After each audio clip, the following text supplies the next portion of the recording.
C'est une très belle usine de filtration. Maintenant, un autre dossier, que je dirais plus MRC1. On en a parlé à plusieurs reprises sur le canal communautaire avec différents invités. J'ai reçu M. Georges Mabelonnet à ce sujet-là et Mme Diane Leboutillier, le fameux projet d'Atlantic Fiber Resources à Chandler. Et puis, naturellement, à l'actualité, on a entendu beaucoup de choses dans les dernières semaines sur la possibilité de pas peut-être réussir à avoir 100 du projet qui avait été initialement proposé à l'entrepreneur. Et je voudrais, si c'est possible, à savoir si la position du maire de Grande-Rivière dans ce dossier-là et à savoir si vous êtes toujours solidaire au niveau de la MRC sur la position qui a été prise là, de y aller vers vraiment 100 du projet à Chandler, comme ça a été proposé initialement. Bien, nécessairement, ce projet-là, c'est parti des deux municipalités. D'abord, en eût été la fermeture de GDS, il n'y aurait pas eu ce projet-là, parce qu'il y avait un CAF de rattaché. Le promoteur qui est venu, c'est parce qu'il était intéressé au CAF.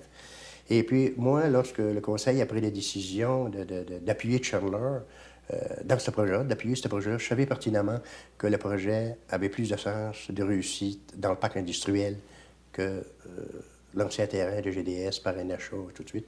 On a rencontré le promoteur, M. Ducasse, puis tout ça, puis nécessairement, il voulait avoir une entente entre les deux municipalités. C'est ça qu'on a fait.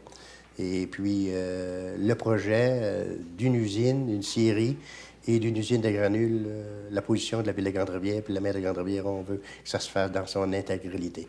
On ne peut pas scinder ce projet-là en deux. C'est impossible parce qu'il y a trop de craintes, là, que si la scierie va à un endroit, puis l'usine de granules va à l'autre, que nous autres, on soit les grands perdants. Nous autres, on exige que l'usine qui a été, au début,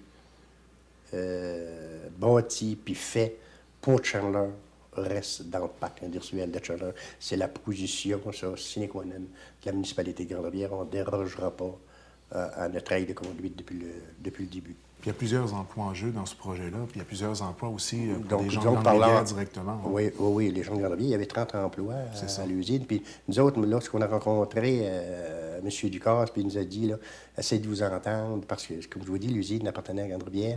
Le CAF était rattaché à l'usine. On avait gros, nous autres, là. On avait une bonne carte à jouer dans les mains. Et puis, nécessairement, c'est assez difficile. Moi, j'ai dit, je me rappelle, au mois de juillet, puis M. Berger, le conseiller, était avec moi. J'ai dit à M. Ducasse, puis à M. Wall, c'est assez difficile d'avoir des choses ici. Tu n'as pas commencé à chicaner avec l'autre municipalité. On va faire le projet conjointement pour être sûr de l'avoir. Ça, c'est les guerres de clochers. Moi, j'en veux pas. Que ce soit avec les paroisses de l'Est ou de l'Ouest. Je n'irai pas embarquer si on a un projet dans leur place, en faire un autre, moi, aller faire la concurrence. Il faut qu'on travaille la main dans la main. On est assez petits, puis il faut se tenir ensemble pour réussir. 15 minutes de distance, ça ne change rien sur les emplois qui sont en jeu. C'est ça. Ouais. Puis moi, j'ai bien confiance, là, surtout avec ce que le député a dit là, dernièrement. J'ai lu dans l'art, j'ai bien confiance que le projet va se réaliser. En tout cas, nous l'espérons. On demande au petit Jésus de nous faire cette faveur-là. Ça serait un beau cadeau de Noël. Hein? Un beau cadeau de Noël, Donc, on garde le cap et puis on revendique toujours pour le projet initial. On garde le cap dans ce projet-là, tant au niveau de la MRC qu'au niveau de la Ville. Oui, mais la MRC, nécessairement, là-dedans, on est toutes pris ensemble parce que c'est un projet. C'est un projet régional. Un projet régional, un projet de la MRC, puis tout ça. Puis nous autres, comme moi j'ai dit, on est plus proche, en fait, du parc industriel de Chandler, nous, Grande-Rivière, qu'eux de Chandler, au Newport, peuvent l'être, puis il n'y a pas ça. Il n'y a pas de distance aujourd'hui, puis on vit toute une petite communauté, puis il faut travailler, puis il faut s'entraider, mais il faut que ça reste dans notre secteur. C'est ça qui est important. Puis de défendre le fameux CAF qui est rattaché. Faut défendre. C'est l'air de la guerre, hein? Le CAF qui est rattaché. Ah, le CAF qui est rattaché. Mais disons qu'il y a M. Ducasse s'est trouvé du bois, là. Puis là, nous autres, GDS, ils m'ont interpellé au mois d'août, nous demandant, ils ont fait une consolidation de leurs approvisionnements. Ils devisaient, il y avait 80 000 mètres cubes de bois qui est rattaché de résineux, tant allait à Saint-Éliard, tant allait au Micmac, puis tant allait à leur usine de Grande-Vallée. Nous autres, puis la position de la Ville de Grande-Rivière, puis la position de la MRC, on leur a répondu que tant et aussi longtemps qu'il n'y avait pas d'usine dans notre secteur, nous autres, qu'on ne libérait pas le CAF. Ça fait que... La position a toujours été claire. La position a toujours été claire. Même, ils m'ont demandé, ça m'a fait de la peine, mais ils m'ont demandé l'année passée pour sortir le bois de la Cour, puis le conseil municipal n'a pas voulu pour aller le transformer à Pointe-à-la-Croix, parce que c'est du bois depuis 3-4 ans. OK? Mais ils ont dit, il va pourrir, je sais bien, mais j'ai dit, si vous voulez, moi, je ne suis pas contre. Si vous voulez transformer le bois, venez le transformer à Grande-Rivière. OK? C'est parce que j'ai dit, il faut être conséquent avec nous autres. On est contre.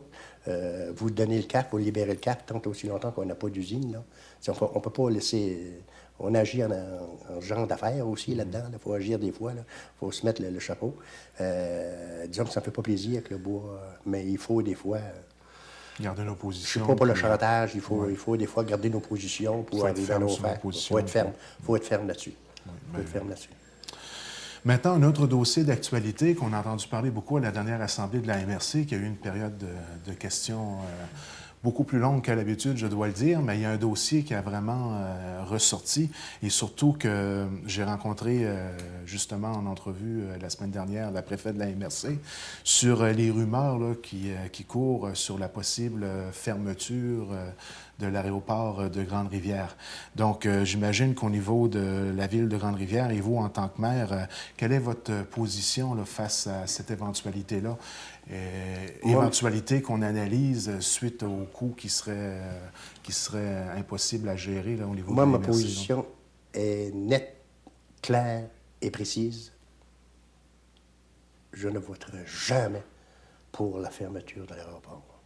Moi, je me dis que si l'aéroport ferme, nous, les élus, les politiciens, parlons plus de développement économique. OK? Parlons plutôt de barrer. Parce que l'aéroport, lorsqu'on parle, on va avoir un projet, puis on parle de transport. Transport, l'aéroport, la voie ferrée, puis le bateau. Puis, c'est pas ça que ça peut coûter, nécessairement. Il y a des travaux. Il va falloir qu'on change de stratégie. OK? Moi, j'ai un plan à proposer. Nécessairement, on rencontre, il va y avoir une réunion la semaine prochaine avec certaines personnes. Et puis, j'ai un plan à proposer, comme d'autres d'ailleurs, d'autres maires vont avoir des plans à proposer. Puis on ne peut pas se permettre de perdre puis de fermer l'aéroport. Moi, en tout cas, je serais gêné. Puis, c'est pour l'économie puis l'avenir de notre région. On va perdre, je ne dis pas qu'on va perdre, mais Chandler s'en va à partir du 12 décembre. Là. Si ça se maintient comme ça, ça va dans le comté de Bonaventure. C'est pas un cadeau pour nous autres. Là. On va réagir en temps et lieu, là, pas pour faire changer la décision, mais en tout cas, on va donner notre point de vue concernant les tenants et les aboutissants de ça. Là. Okay? Puis il y a aussi l'avion hôpital là, qui est en jeu là-dessus. On parle de développement économique, mais il y a aussi un service d'avion-ambulance oui, qui est très, très, très important. Tout à fait. Moi, ma famille a eu besoin à 2 reprises, puis c'est pas un cadeau. C'est pas un cadeau. Moi, j'ai été réveillé à 2 heures du matin pour me rendre à l'aéroport, que ma fille allait être transférée dans les heures ou les minutes qui suivent à Québec. Puis j'aurais pas aimé faire le voyage à Bonaventure. Là. Okay? Ou à Gaspé. Je pense que c'était assez, ou à Gaspé. Ça fait qu'en tout cas, on peut pas perdre ça. On peut pas, même, je ne l'imagine même pas. Je ne m'imagine même pas l'aéroport de Grande-Rivière va fermer. C'est impossible. Il y a des gens qui ont trop travaillé là-dedans. Et puis, on expliquera aux gens comment ça coûte. Nous autres, ça nous coûte 20 000 par année pour garder l'aéroport ouvert. Ça coûte 20 000 par année pour garder l'aéroport ouvert sur un budget de 3 700 000. Puis moi, je peux rassurer la population que le 20 000 là, m'allait le chercher ailleurs, m'allait le couper ailleurs pour le donner pour l'aéroport. Il y a bien des places à couper. Puis pas juste ici, là, ailleurs. Dans les autres conseils municipaux, ils peuvent le faire aussi. Je sais comme moi, couper 20 000 c'est comme ça. Donc 20 000 au niveau du budget de la ville de 3 700 de 3 700 000, c'est une scène, je pense. Du coup, je n'ai pas fait évaluer, là, je ne voudrais pas avancer de chiffres, mais je le dirai à l'Assemblée lundi soir. Les comptables ont 20 000 sur 3 700 000. Comme j'ai dit, il y a d'autres choses, c'est une infrastructure trop importante pour la survie de notre MRC. Qui dit là qu'ils ont aujourd'hui, c'est que Chandler, il nous coupe 8 000 personnes dans notre secteur parce qu'on vit, on a des affinités avec Chandler. C'est le même monde, ça. Oui. OK, c'est le même monde. OK, ça, on a un autre comté. Qui dit dans 2 ans que nous autres, la MRC de Chandler va s'en aller dans la MRC Bonaventure, puis nous autres, on va s'en aller dans la MRC de Gaspé? Qui dit que le gouvernement ne pense pas à ça? Certains fonctionnaires ne pensent pas à ça, de couper. Il faut regarder, il ne faut pas rester trop dans notre cancan, là. Cocon, là, c'est-à-dire. Et puis, Oui. il faut faire attention Là, vous faites aux référence décisions. à ce qui vient de se parler dans l'actualité sur les 3 comtés. Les 3 comtés qui sont disparus, là, Tchernos-en-Bas, puis à un moment donné, si le comté, à un moment donné, ça va peut-être la MRC qui va disparaître. Ils vont peut-être faire disparaître les MRC. Je dis ça, moi, là. Donc, c'est inquiétant. C'est inquiétant. Il faut penser à plus loin aussi, avec ce qui se passe aujourd'hui. Il faut prendre le présent pour voir qu'est-ce qui va se passer plus tard. Il y a des actions qui se prennent, là, que c'est épeurant. C'est inquiétant, là. C'est nous autres, on déménage, Stadia Chandler déménage dans Bonaventure. Ils scindent la MRC en deux. OK? Ils scindent la MRC en deux. Ça fait que la moitié de la MRC va dans le comté de Bonaventure, puis l'autre moitié va dans le comté de Gaspé. C'est comme la tour de Babel. C'est de ne rien comprendre. À un moment donné, on veut dire dans l'Évangile, et ils se confondirent dans leur langage. Je pense que c'est ça qui est en train de se passer. Et ils se confondirent dans leur langage. Et ça pourrait avoir des conséquences désastreuses là, pour défendre nos projets. Ben oui, puis ben d'être oui. représenté au gouvernement, Ben oui. on serait dilué, dans le fond. Parce qu'on a de la misère. On a de la misère, nous. La force politique n'est pas ici, là. Exactement. La force politique n'est pas ici, là. Que ce soit au niveau municipal ou au niveau provincial, là. Oui. OK? Et prenez la MRC du Rocher-Percé, là. Oui. OK, là? On sait contre qui qu'on se bat, nous autres, là. C'est ça. On le sait, là. Moi, je connais, là. On Je connais les gens d'en face. On en a un exemple. À part de aussi, ceux de là. nos proches qui sont en arrière et qui nous donnent des petites claques des fois dans le dos. Oui.